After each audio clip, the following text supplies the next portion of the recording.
Modern Marketing Insider is going to be a segment of the Stahls TV morning show where we talk about ways you can grow your business or expand it with new modern marketing technologies. So we're specifically going to be looking at technologies that are digital. So email marketing, mobile marketing, social media, all of those things that are growing, but they're very technical. And they present a lot of opportunities for every business to really build relationships and increase their sales, but they're very niche, so there's always a lot of things changing very quickly. So in this segment, sometimes we'll cover trends, technologies that have changed, or just simple how-to tips to get started.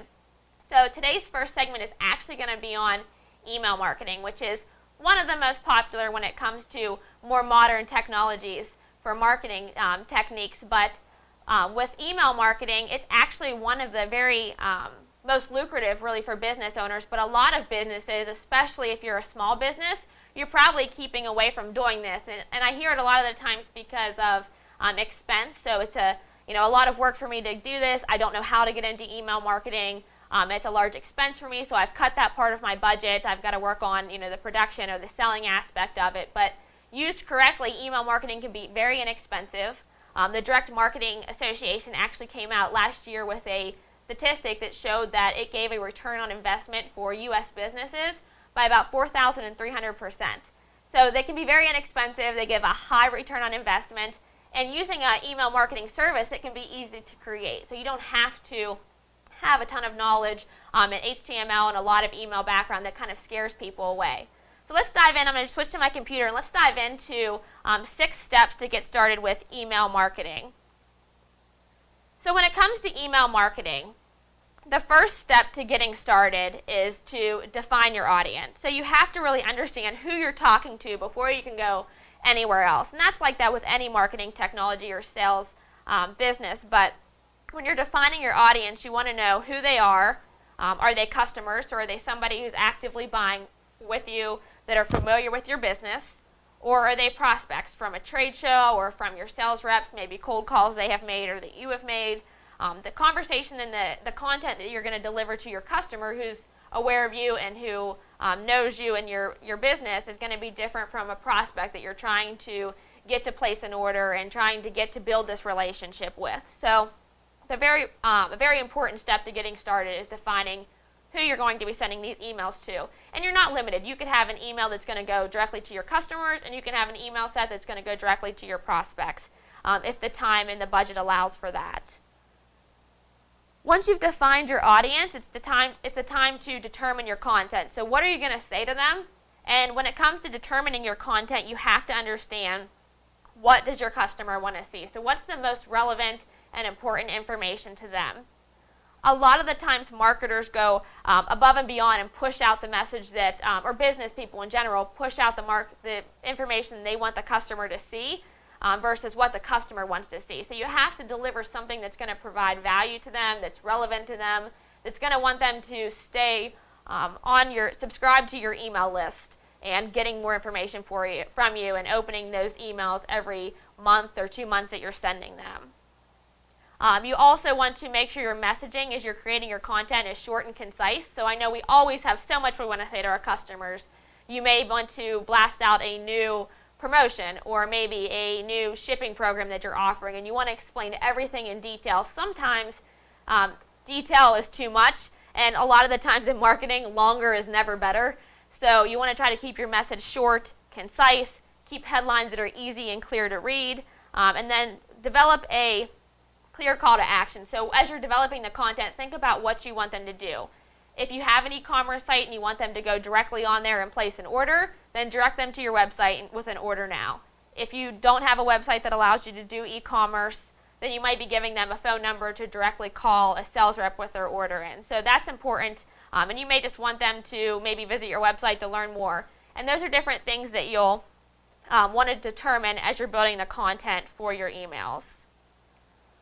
So we have our audience. We understand our content of what we want to deliver to that audience, whether it's a customer or prospect. And the third step is going to be to determine our goals and our frequency. So when you're determining frequency for your email marketing campaigns, you have to create and develop a schedule that fits not only you, but your customers as well.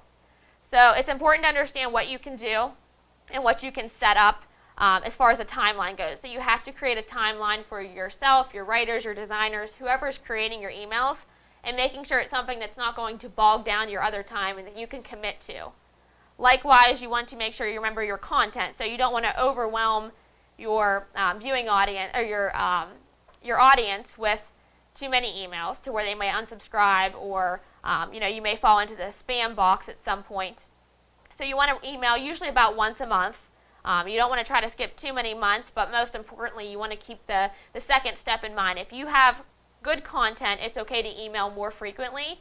But if you don't have good content and you can't send them anything that's really going to provide value to them, then you just want to go ahead and eliminate, maybe skip a month if you don't have anything that's going to do that. And I always recommend really creating a general guideline of what you want to send so you can help create your frequency and your schedule a little bit better. So, if you're going to send promotions, newsletters, so you may send a monthly newsletter, you may send a promotion during busy season. So right now is back to school season. In a few months is your Christmas retail season. So you may be sending them, at sports season, whenever it's getting ready to order team uniforms. Think about that as you're starting to schedule out your frequency as well and when you want to drop in those promotions. So those are kind of the easy things. We have our content, we have our customer audience, we have our frequency and our goals set. We know we want to create or generate something from these emails, and then we're going to create the HTML. So this is where a lot of people that are not experts kind of shy away and start to get scared when it comes to email marketing, but it's very easy with a lot of email marketing services. If you're going to be doing and creating the HTML on your own, you want to remember that there is such a thing as a successful format.